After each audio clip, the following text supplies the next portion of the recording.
34 people dead, over 30 more injured, 9 of them critical. Decades of incredible, culturally important artwork, including the irreplaceable last creations of those victims, which the world will never even have the chance to see, up in smoke. The attack on Kyoto Animation last week is a tragedy, a disaster, a catastrophe. There are no words that feel sufficient to describe what's been lost, what's been stolen from the victims' families, from their community, from the anime industry, and from the world. I'm not, by nature, a level-headed person. I am quick to anger, and even living an ocean away from this senseless atrocity, I feel a powerful desire to see the monster responsible strung up, dragged through the streets, and made to suffer very publicly and very painfully for what they've done. But paying them even that much thought is infinitely more than they deserve. And feeding that anger, letting it fester within me, ultimately will just let them do more transitive harm to the world than they have already. I don't want this video to be about that. I don't know about the rest of you, but seeing this happen, especially to a group of people who have only ever made art with and out of love, and especially at one of the rare places in the anime industry that truly treats its artists fairly, has hollowed me out. And instead of filling that empty space with more sadness and anger, what I'd like to do today is focus on the good. Ramble for a bit about why I love anime and the anime community to remind myself, and anyone else out there who might need it, of how incredible this art form and the people who make it, and people in general, really, are. Forgive me if that sounds a bit selfish. I'll be working with friends on a more direct tribute to Kyoto Animation in the future, and I'm trying to figure out the logistics of a charity drive for the victims and their families. In the meanwhile, Sentai Filmworks has a GoFundMe set up that I urge you to donate to if you haven't already, because they need every cent they can get. But before I can do that, or make any other video, I just need to do this for me. And I can only hope that it will be helpful for other people who are still reeling from this as well. To accurately describe why I love anime, I need to speak a little more broadly about animation as a whole. Because everything that we think of as singular in this world really is part of a much bigger picture, and anime is no exception. Though in the world of animation, it certainly is exceptional. And that's saying a lot, because animation is, in my opinion at least, one of the greatest inventions in human history. A pragmatist will tell you that animation is great because it allows us to tell otherwise impossible to visualize stories for the relatively low cost of a couple tens of thousands of drawings. That is true, and I do greatly appreciate animation for the storytelling avenues that it has opened up. But beyond that, the real power of animation and of anime lies in its potential as a vector for communication. Language allows us to convey to others what we think. Music, what we feel. Film lets us show them what we see, and visual art lets us show them a perfect, curated snapshot of our imagination, or of our world filtered through it. But animation does all of those one better. It lets us bring our dreams to life in real time with no limitations. It lets us depict living worlds and people not as they are, but as an artist subjectively perceives them to be, as they could be. Animation and its weird, deformed progeny, video games, allows us to really step into someone else's shoes and see the world as they see it, like no other medium can manage. It allows us to make real worlds that could not exist, and it allows us to envision worlds that could. And that is powerful, because imagination is the defining trait of the human species. And when enough of us are able to understand, internalize, and believe in a dream, that is often all it takes to make it a reality. To see that on a small scale, you need look no further than your nearest anime convention or pro wrestling match, where you'll find dedicated nerds pooling their talents as actors and craftspeople to bring fictional characters into our real world for a day. And on a larger scale, well, the country you live in, whatever it may be, isn't exactly a real physical object, is it? I mean, the land is real, but the country sitting on it is defined by a set of imaginary boundaries that only existed in some old dudes' heads until they wrote them down, and that only have meaning in our world because enough people are willing to act like they do. And most of us nowadays participate in the act to make those boundaries real without even realizing we're doing it. That's how potent our imaginations can be. Animation has the power to move us and connect us like no other art form can.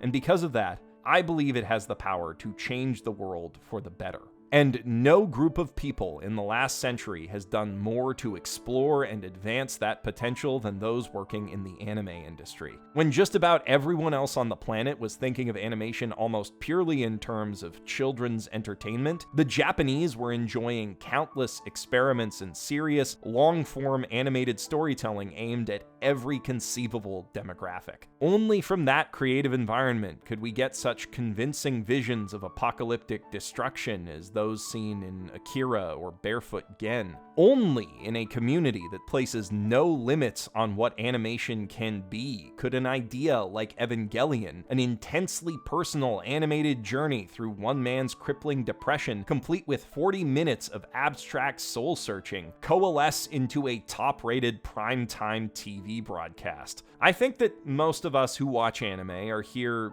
yes, for the more serious, involving, long-form stories that are the movement's bread and butter. But beyond that, I think that what grabbed at least my attention and kept me watching is the drive that so many anime creators seem to have to find new ways of challenging my perspective and presenting me with their own. What I think sets Kyoto Animation apart in that regard is the work they've done to make anime more human.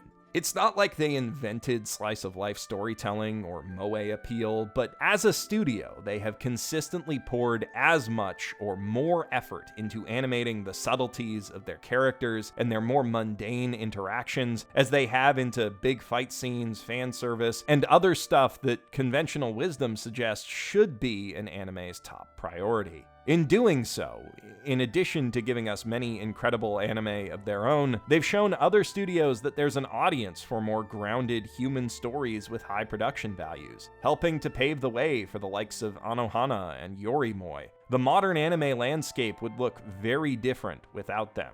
And that positive influence extends to the business side of the art form as well. As one of the first and foremost major employers of women in the anime industry, Kyoto Animation has brought some much-needed new perspective to the stories being told within it, and created opportunities for women that didn't really exist before. They've also shown that it's possible, with good scheduling, to run a profitable animation studio while paying their talent a fair salary and not overworking them. Kyoto Animation is a beacon not just of artistic excellence, but of good project management and humane working conditions. And it makes sense that they'd be both, because those things go hand in hand with each other. When you're treated with love, you put more love into your work, and that love shines through in the final product. The anime industry, like every human endeavor, is not perfect, but it has brought a lot of good into the world over the last few decades, and Kyoto Animation represents the very best of what it is and what it can be. Anime has pushed the boundaries of human expression and injected a lot of love into the lives of its audience, and the artists working at Kyoto Animation have done as much pushing and shown as much love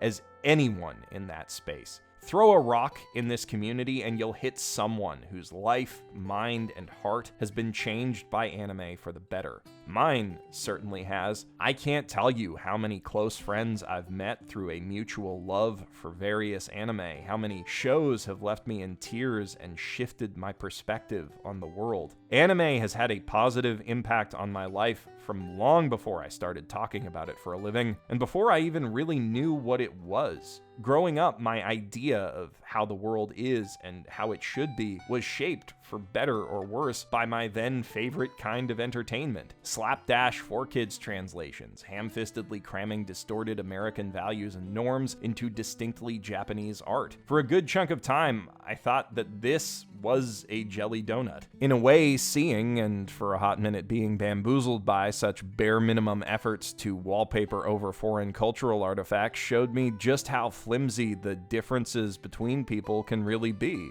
And as I've grown, that's done a great deal to inform my perspective of our world, our global community, and my place in all of it. And since that time, I've taken countless more, mostly intentional life lessons away from the anime I've watched. But I was able to glean those benefits even from perhaps the most mercenary and nakedly exploitative anime-related enterprise in history, because even when it's done incompetently for a quick buck, the transmission of cultural ideas, stories, and art across national boundaries is an inherently good thing. It brings us closer together. And of course, when that transmission is handled by people who actually care about the art and its audience, even more good can come of that. Across oceans, through miles of legal red tape, and over some of the world's tallest language barriers, anime has touched, changed, and enriched the lives of hundreds of thousands, millions of people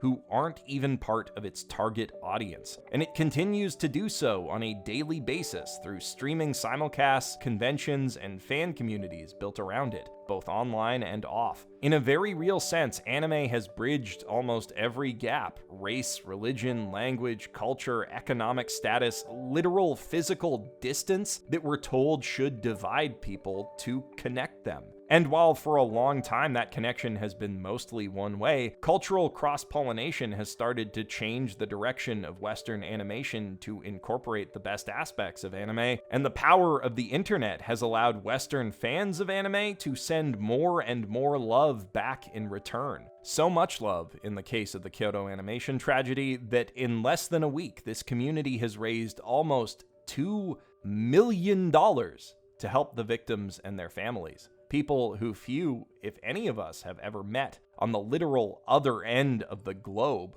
just because they need our help. If you will excuse my schmaltziness for a moment, I think that is genuinely one of the most beautiful things I've ever seen.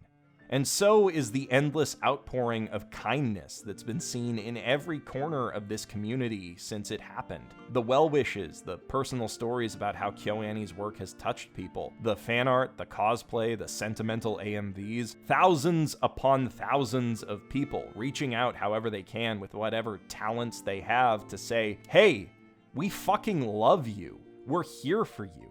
Thank you.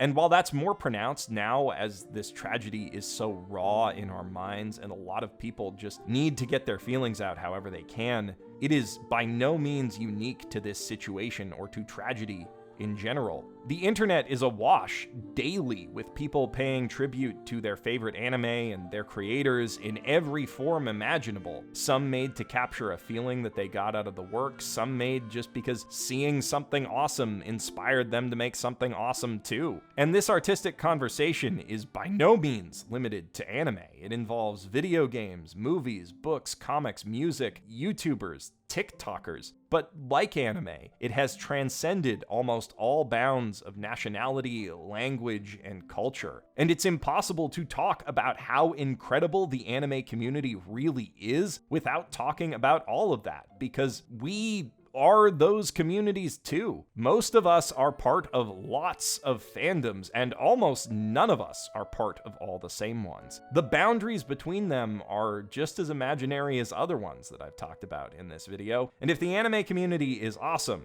and I really think it is, that's only because the whole online fan community is pretty awesome. And that's only because people are awesome. Not all the time, but most of the time. When tragedy strikes us as a community, as a species, it always leaves us with a choice to make. We can choose to let it dishearten us, fill us with fear, shake our faith in our fellow man, and pull us apart, or we can choose to come together in the face of it, to support and place our trust in each other, and to remember that for all of the awful shit in this world, there are billions of good, kind people eager to counteract it. To be our best selves, I believe that it is vital to keep this in perspective.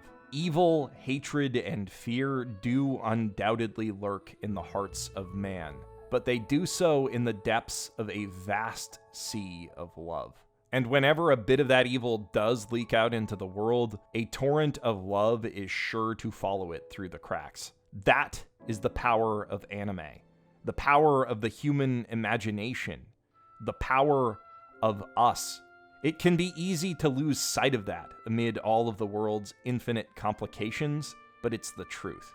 And when things are at their worst, I find that it really helps to keep that in mind, to try to fill my heart with love instead of all the other stuff. I'm Geoff Thew, signing out.